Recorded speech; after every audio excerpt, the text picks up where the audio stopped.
Mhuri yeZimbabwe kusangana kwatiri kuita mangwanani emusi wemuvhuro 23 February 2026, kusangana kwatiri kuita zvekare pano paBira TV patinokupakurirai nhau dzezviri kuitika munyika yedu yeZimbabwe.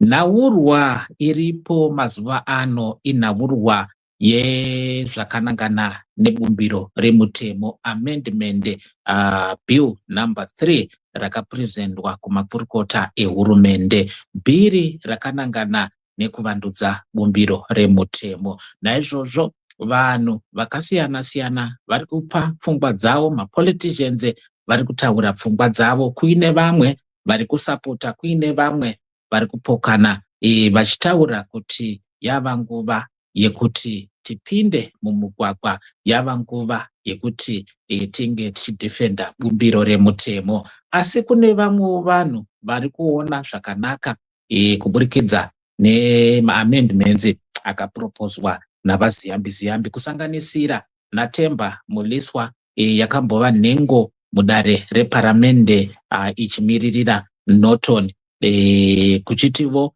rakambova gurukota muhurumende. Tiri kutaura panapa zvabhuru Temba Mliswa, uyo panapa ari kuratidza kuti ari kusapota, ari kuona chakanaka chiri kuzama kuburikidza neamendment yemutemo. Asiwo anotaurawo maererano navice president muinterview yaakaita, apo ari kutaridza kuti pane paakamborumbidza vice president, pamwe chete nekuzoti pari zvino ava kutaura mumwe muono maererano navice president Chiwenga, zvinova zvaari kubvunzwa panapa kuti ko makazochinja sei, hamuchafariri vice president sei? Ndo mashoko panapa mhuri yeZimbabwe. Interview yakareba maminitsi 40 minutes, Temba Mliswa achikurukura maererano nebumbiro remutemo idzva. Regai tinzwe vaTemba Mliswa vachitaura. Thank you very much. It's a pleasure to be here. Yeah, let's get into it. What are your views? What is your view on the Constitutional Amendment Bill number 3? First of all, democracy is what we all want to see at the end of the day. And democracy dictates that the majority will have their way and the minority will have their say. So you're all right. The majority are going about their way and the minority are going about their say. Does the say of the minority affect the majority with their way? No.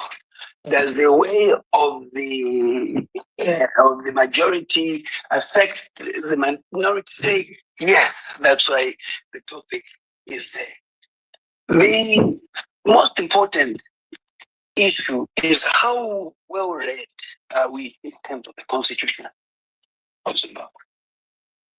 I see a lot of comments from the preamble, but the most important aspect of the Constitution, which us Zimbabweans came up with,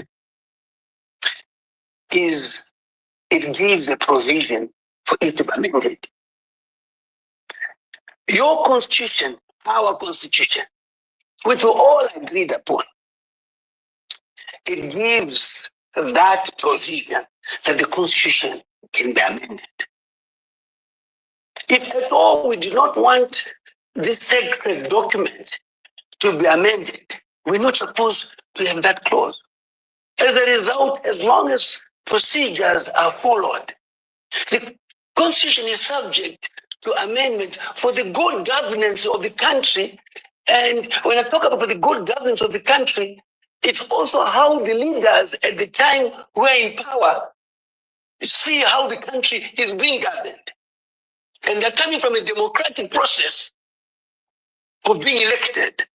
You might not have voted for a council, but the service delivery in your community is affected whether you voted or not. You might not have voted for a member of parliament, but them representing you on national issues is affected whether you voted or not. The same thing with the president. Whether you voted or not, these are the 3 tiers of governance in terms of ensuring that people whose welfare are taken care of through a manifesto. So the amendments which you are talking about, do I like them? Don't I like them? It's neither here or there. The critical issue is the process. One of the great things which I must say about this country is that we are speaking. We are speaking. And we are speaking, that's democracy. No one is being beaten up. No one is being stopped from saying what they think. The lawyers are commenting. Everybody's commenting, is being the case. So to me, that is a transparent process. And that's what I want to thank this government for. The former president was in power for 37 years. How transparent was that? We all realized he was in power for a long time after, we then started counting the years. Because you're getting older and he's still in power and you realize, but, my birthday has come. I was born 1980. And this man is still in power. You are walking by personal values of birthdays and so forth, but not then understanding the constitution. Before that, this process never happened. ZANU-PF itself is meticulous as a party at ensuring that things are done constitutionally. From their own party, first of all, it goes through the districts, it goes through the branch, the cell, first of all, the branch, the districts, the DCC, the Provincial Coordinating Committee. A resolution is then made from bottom to up. And then it goes to conference or to Congress. And in this particular thing, conference, 2 conferences have endorsed it. So constitutionally, they have done what they need to do because it's important to observe their internal process. Mm-hmm. Honorable, we just want to have a conversation. What is your appreciation of the Constitution vis-a-vis the procedure that we must see or expect from this particular bill that we are looking at? For me, I expect a resolution number 1 of the ruling party to proceed because they have the majority in parliament. You've got to understand that. They have the majority in parliament. At the same time, I expect those who are not for it to take the necessary measures, be it go to the Constitutional Court, lobby, and so forth. This is where the issue comes in. Do you know your legislator? Maybe I must ask you 3. Give me your legislator in the constituency. I don't want an answer. But most people don't know. Do you know your council? This is the time where you then give an order to the legislator, to your MP, because it's in parliament, that we want you, and we want to tell you what we want. We want to tell you that we don't want these amendments. And then he organizes stakeholders meetings in his constituency like I used to do.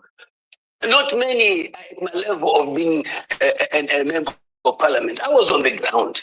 I would have been calling for these meetings and hearing what the people are saying and taking what the people are saying, not my own personal. Because you represent people. You represent the interests of the people on national agendas, and this is a national agenda. So how many have managed to talk to their members of parliament so that they can now have those stakeholders meeting and hear what people have to say? They're not doing that. That's where the strength is.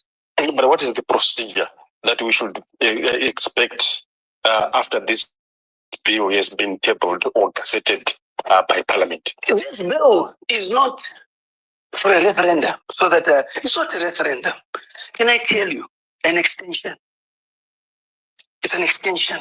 They've crafted the word nicely, an extension. Then the extension is born from the fact that Cyclone Idai affected them when it happened.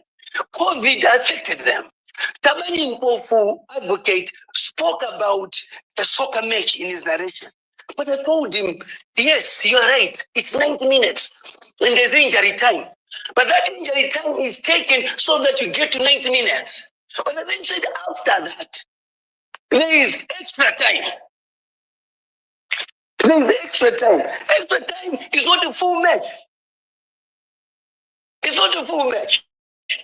So when you're looking at football, for example, injury time, the referee stops the time and sees how much, so that and then adds on to whatever it is, so that that 90 minutes is there. Do we understand?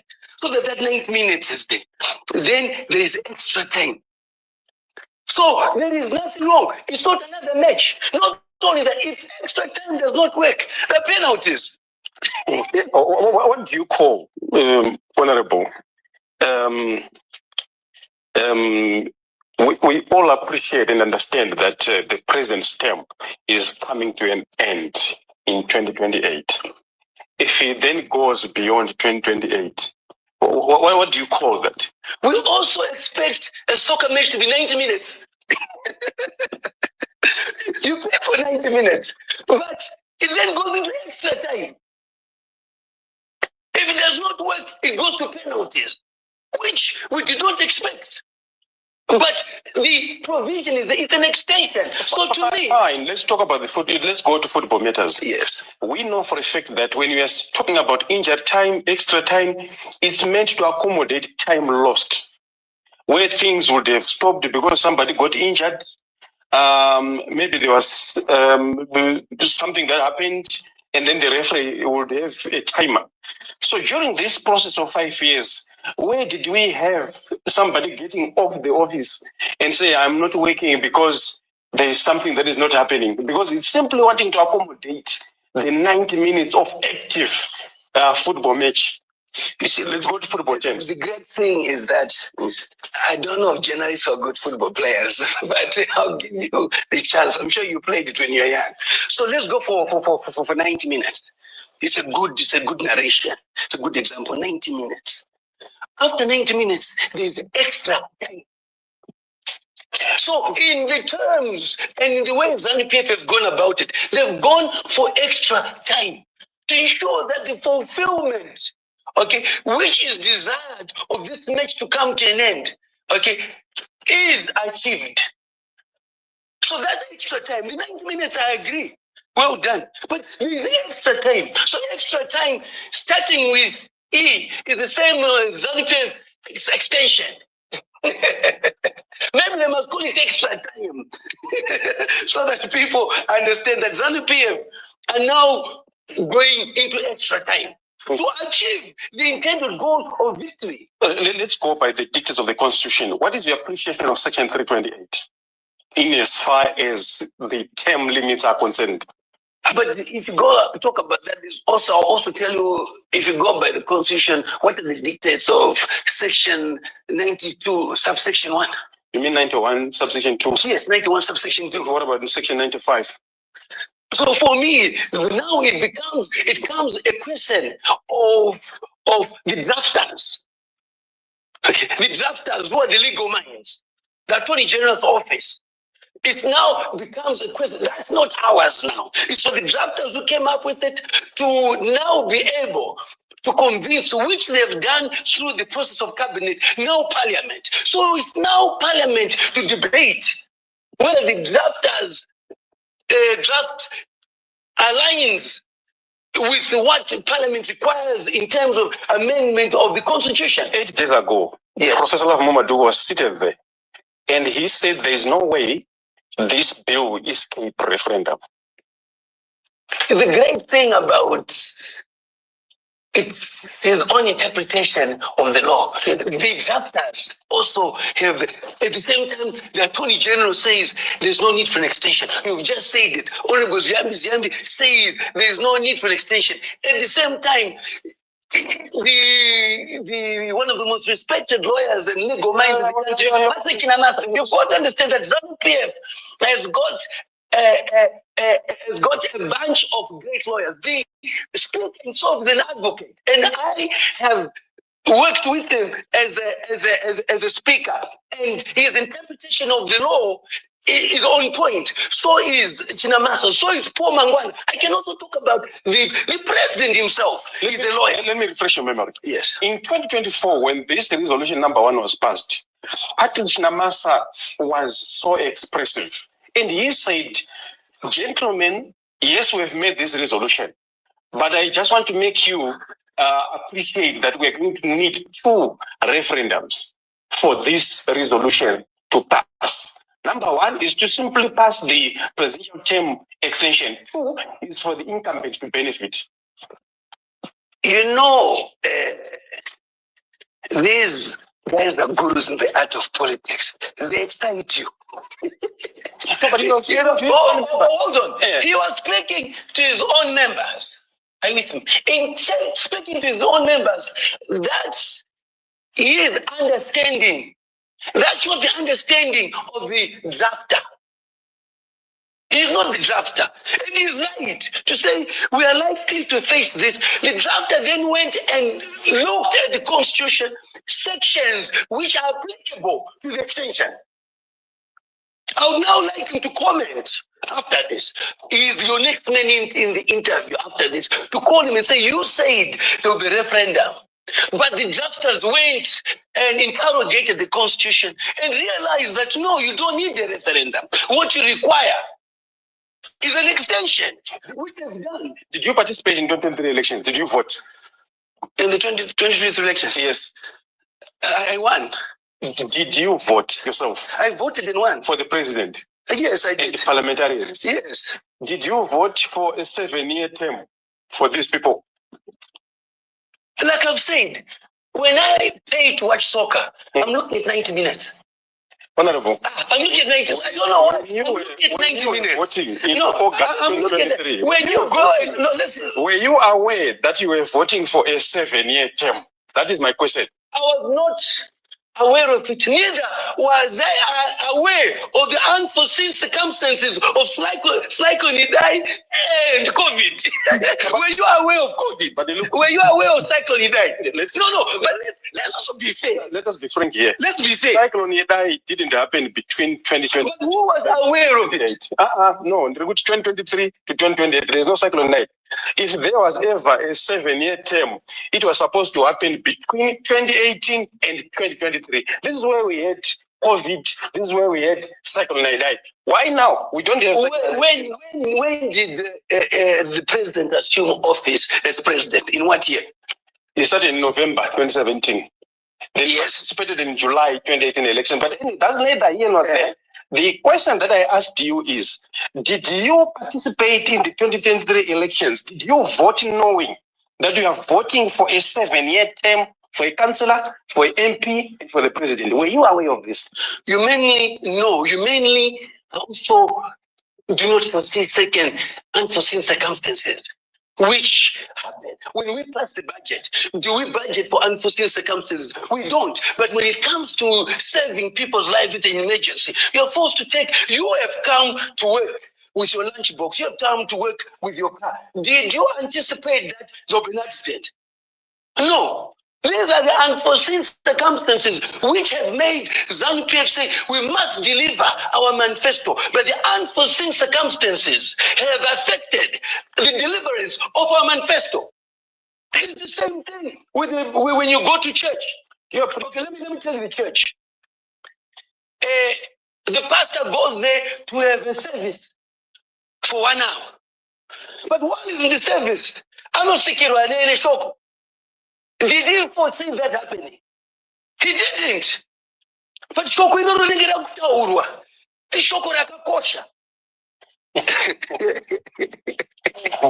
Honorable, we need to be frank with each other. This is going to be the first time maybe in Southern Africa where you change. It's more like changing the rules of the match. While the match is no. We talk about it. That's what I'm saying. The 90 minutes. I see the 90 minutes we go and pay to watch football. We don't expect extra time. We don't expect penalties. But the major objective of extra time and penalty is to deliver what was supposed to have been done in 90 minutes. And failure to which this kick in extra time and penalties. In that bill, we have got a very totally new stuff that was never part of ZANU-PF resolutions, the parliamentary system, taking away the direct right to vote for the president from the citizens and putting it on the parliamentarian. This is a totally new, which never came from ZANU-PF members themselves. So this is a very significant change that legal, respected, reputable legal people are saying, therefore it must be subjected to a referendum. I want to say that, and I want to go to the drafter of the Constitution. The drafter of the Constitution is the Attorney General's office. And they have the luxury of doing whatever is necessary to align the amendments to the Constitution. To align the amendments, because they have also taken out certain things which they believe are not aligned to the Constitution or to constitutionalism. They've also removed, at the same time they've added. So they can subtract and add, as long as it aligns itself to the Constitution. This is a test of the drafter. This is a test of the drafter where you and I must, it must be national. Do you know what? Parliament must sit in the National Sports Stadium. We all watch and listen to debates because we must be in the gallery. Because it's their time. It must, you know, I wish I was a legislator. I wish this is the time where I shine as a legislator. This is the time for them to shine. Be opposition or be ZANU-PF. I believe they are constitutional in what they want to achieve. Sabo, what are you interested in this whole process? Constitutionalism. Constitutionalism. Let's take, for instance, let's still look at ZANU-PF, the whole of it. Let's accept your argument that there were disruptions, there were disturbances. Is President Mnangagwa the only person who can lead Zimbabwe right now? Whether you and me like it or not, democracy demands that his party will choose or should. Yeah, that's democracy, and I don't want to be involved in that because which might be the question that I'm asking. We look at ZANU-PF. I'm not even talking about the opposition. Yes. Don't we have somebody with capacity at this today's ZANU-PF? Don't we have somebody with the capacity to take over, even finish all these projects? What you've got to understand is that they believe in the work the president has done, and as a result, they will want him to lead naturally because he's a man who has done what they believe has not been done before. What would be your response to somebody who's saying you're setting the president to fail because he has already accepted that I will not run beyond 2028? When it comes to 2028, I will leave office because I'm a constitutionalist. And do you want to set him up for fail for these extra 2 years because he is feeling that he has done his part? The president is not being set up to think fail. If he was being set up to fail, then he would go beyond the years of the last president, which is 38 years. He's not going for that. He's not going for that. We want to talk about an extension. We don't want to talk about the 37 years. We cannot be hypocrites. Where did this all start from? He is the first president who is not going beyond what the former president, late Mugabe, achieved in 37 years in power. Because an African mentality being me, are you with me? Because this competition, I would want to go in as president for 38 years. There's this question. That the 2013 constitution, over 93% of the people voted yes. They participated in this document. But just a small clique of people want to make these significant changes. Purely in Maduku's terms, it doesn't make sense. It's the wholly unacceptable.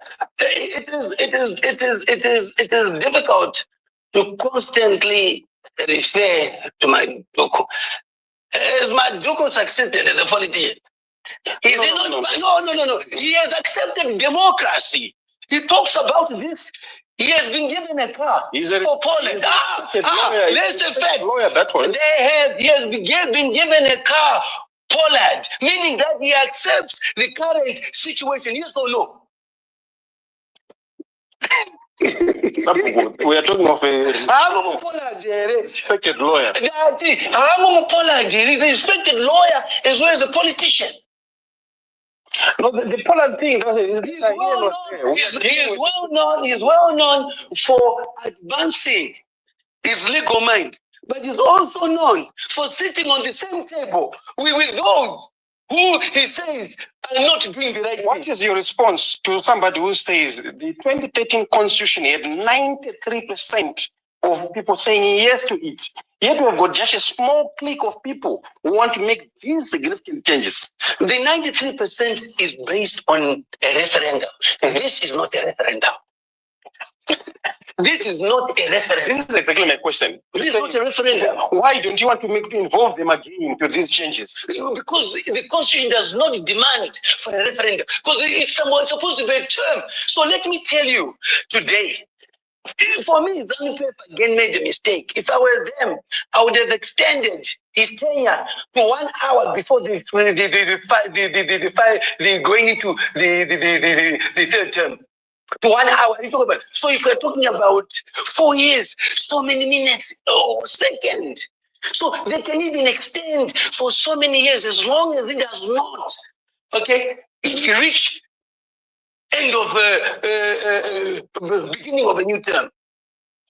It must be able to be cut off. I hope you understand what I'm saying here. It must be able to be cut off. 2 years is nothing. They would have gone for 4 years and so forth in extend to the last. In fact, I accuse them. If you and I decide to go and rob a bank, let's not go and rob a bank for $1. Let's take everything. Because the same crime is robbery. It's not the amount of money. I asked you this question, in fact, they must review. Let them extend it for 4 years. What are your interests in this whole thing? Good governance, stability of the country, democracy, okay? And at the same time, the aspirations of the people must be shown through the process which there's majority, there's minority. Are you happy with the state of affairs right now in this country? State of affairs right now in the country. Are you happy? The village head just came from Shurugwi this morning where the guy so yesterday you were supposed to participate at a forum where people were going to discuss about this constitutional bill. That gathering was blocked. Did you see my Twitter today? No. I want to talk about the gathering. We are talking about state of affairs in this country. I actually commented that was wrong. Mm-hmm. They must allow people to speak. They must allow people, because that's now making the party be suspected for doing something which is not in the right way. So allow people to talk. It was wrong. From your standpoint, what significant developments that should justify the continuation of the current administration? Infrastructure. Which infrastructure? Roads. Mashingo Bay Bridge. No.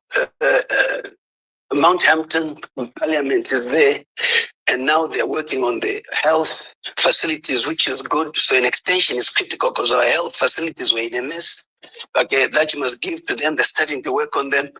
Also, the issue of ensuring that from an agricultural perspective, we are able to feed ourselves, going back to being the breadbasket of this area. The only issue there is that the price matrix for producer price for the farmer is not right. But the presidential input scheme empowers the people in the rural areas, and I can talk about it because I'm a traditional leader and I know the effect it has on that. The other issue which I think has come is clean, safe water to the people.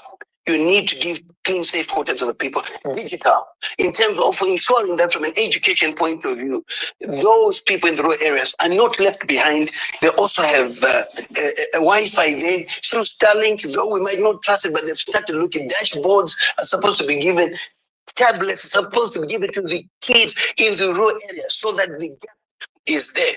One of the issues which I am also grateful about is the fact that the president has allowed people to speak in the yesteryear, it was difficult for you to even do this interview. But right now it's difficult even to do a press conference. We saw what happened at Ibo Mandaza's place, where the opposition figures, some of them gathered wanting to address a presser. It was disrupted. But I'm also, that in my village, my own home was burnt down and so forth. But in it being burnt down, you also must say, there are certain individuals who spoil it. One of the things which I want to tell you with the former president, and I want to share this with everybody, because I used to be arrested a lot. While I'm in ZANU-PF, I got arrested more times in ZANU-PF than outside. Yeah. And then I went to the president. Former president? Yes. At a conference at March West, which we held. And I was going to court in the morning. And this was against the late Sarah Mawaka. And it was a verdict, and I was acquitted.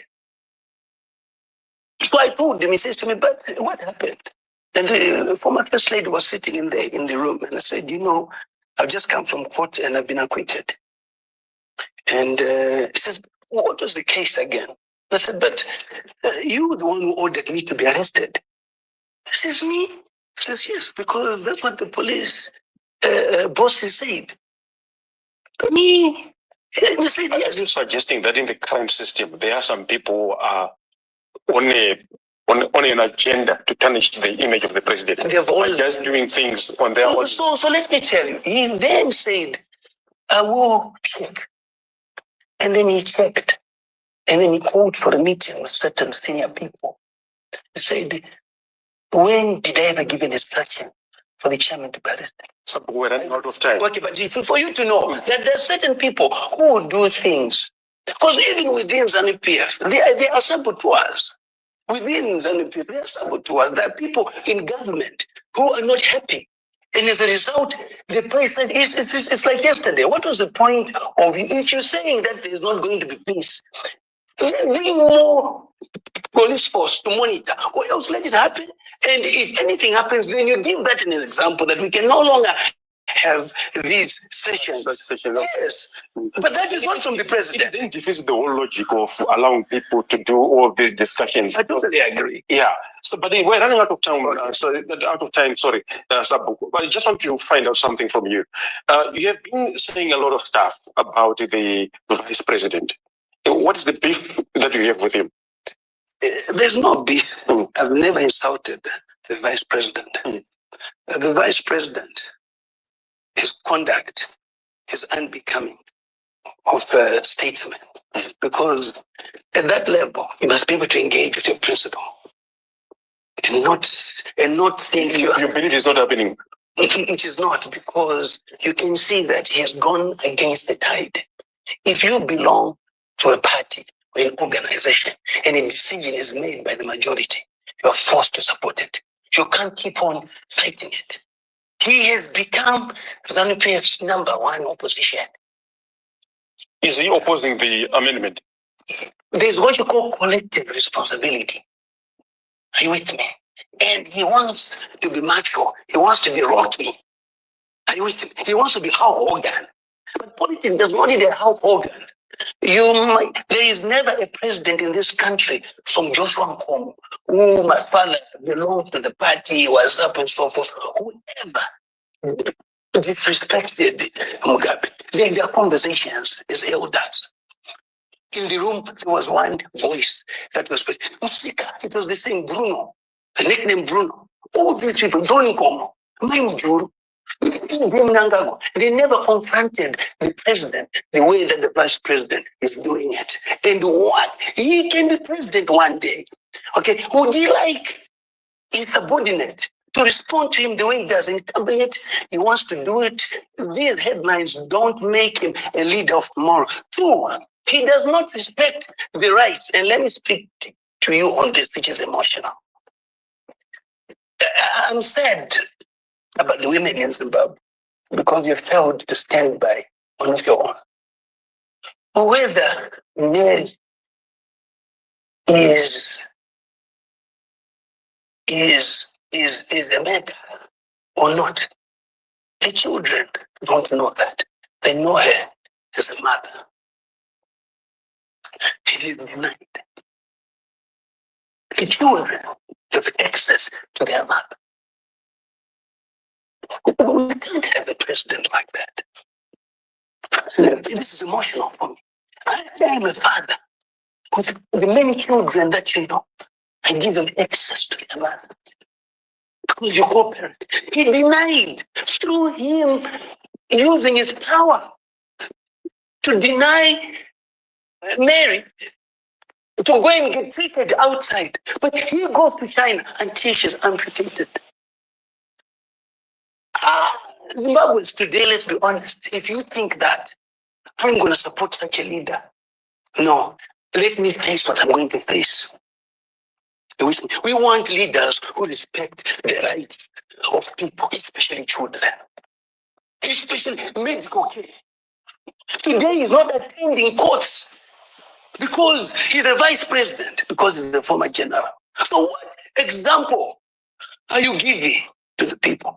We must start scrutinizing our leaders now, not tomorrow. If we feel that this leader is corrupt, we must. He threw stones in a glass house. He ate it in the glass house. Can he account for his wealth? Can he account for his wealth? I calculated how much an army commander gets as CDF.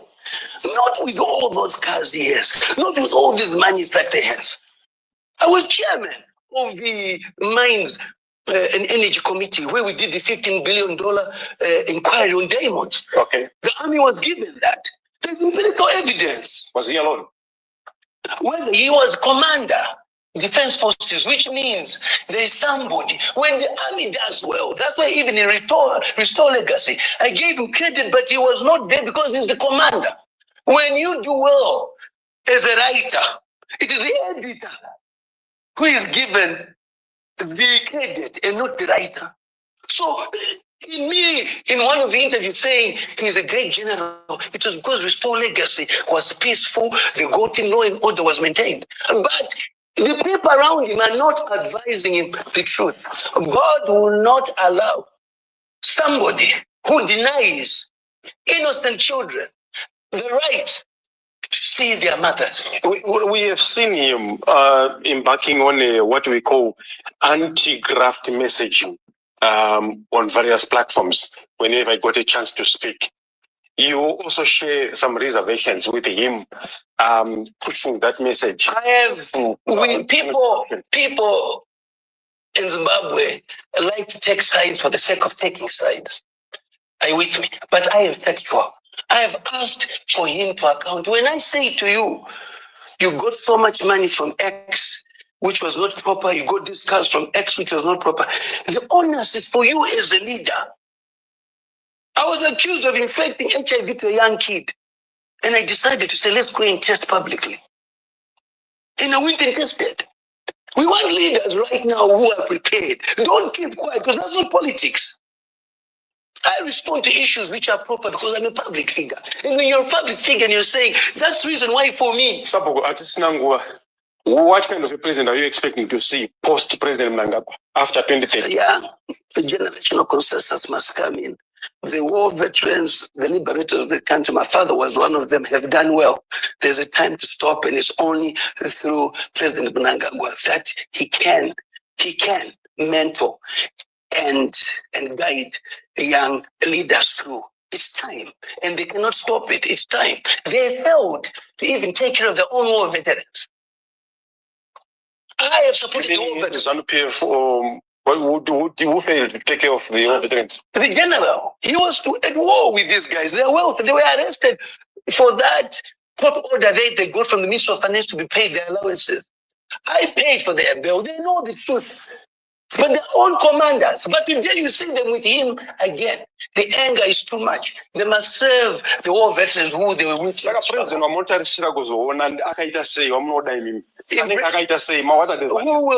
will stick to the founding principles of the struggle? Economic emancipation, one man, one vote, ensuring that the resources of the people of Zimbabwe are given to the people of Zimbabwe, like Nigeria. Whether we fail or not, let's fail on our own.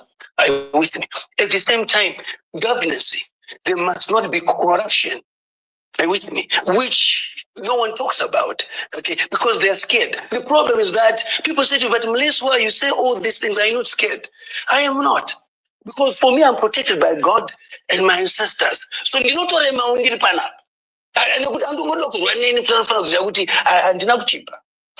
And I have no bodyguard. I've never had a bodyguard in my life. What for? Because I believe in the truth. And I believe that the truth will help the country. What I'm saying right now will give somebody, will motivate and inspire somebody. So we must not be scared. What I must not do is insult the vice president. I still demand the vice president to account for his wealth. Is that wrong? Is that wrong? Your parting shots to people who are watching this program. Let's keep talking and keep saying what you're saying. I like that. But let's do it in a manner where we're civilized. We don't have to fight each other. Have a drink of beer, have a whiskey, play football. Different. Our constitution preamble is very, very powerful. Despite our diverse views, we still remain a people of Zimbabwe. Despite our diverse views, we still remain a people of Zimbabwe. I love Zimbabwe, and I'll fight for the diverse views to keep on coming, to keep on going, because that's what makes a country. It's not everybody who can be Mliswa. It's not everybody who can be you. But let's, where we are, be able to do the best for our country and fight for the rights of the people and have a generational conscience that a certain generation must also dictate its path, just like other generations before us have managed to do that. Thank you very much.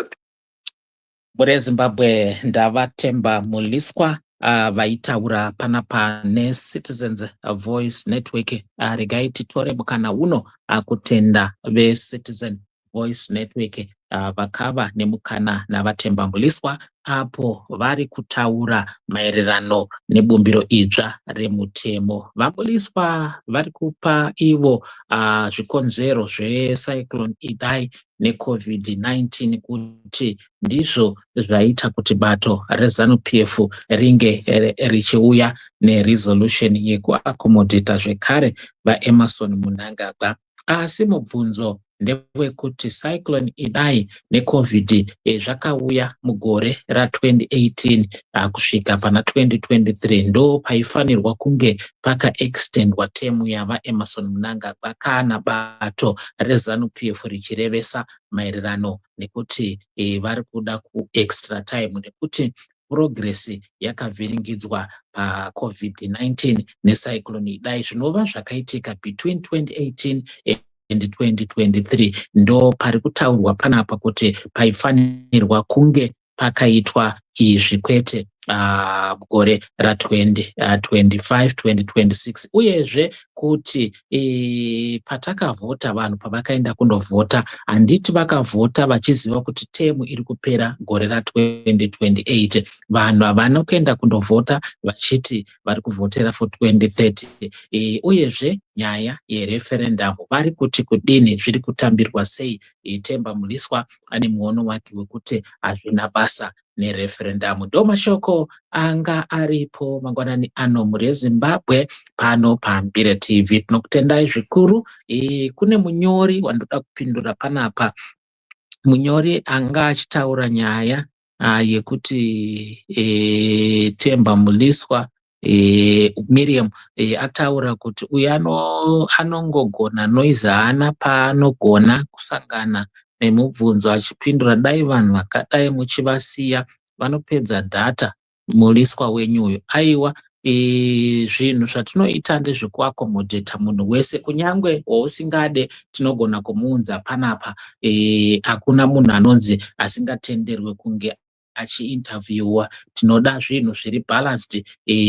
Kunyangwe munhu weZANU-PF tinogona kumuunza panapa tokwanisa kukurukura naye kana aripo anenge ada kuuya kuzokurukurwa nesu tinokurukura naye. Saka zvekuti tisaunza vamwe vanhu tiunze vanhu vaunoda kana kuti vamunoda, handione sekunge zvinhu zviri fair. Zvakangokosha ndezvekuti ukaona kuti programu iripo hausi kuenderana nemunhu aripo ari kutaura, unongosiyawo woendawo kune mamwe machannels anenge aine zvimwe zvirongwa, pane kuti tirambidzane kuti vamwe vanhu vasauya kuzvirongwa hazvina kunaka. Tinotenda muri Zimbabwe, ngatisanganei zvekare muzuva ranhasi mudzimwe nhau adzatichazenge tichikupakurirai pano paMbire TV.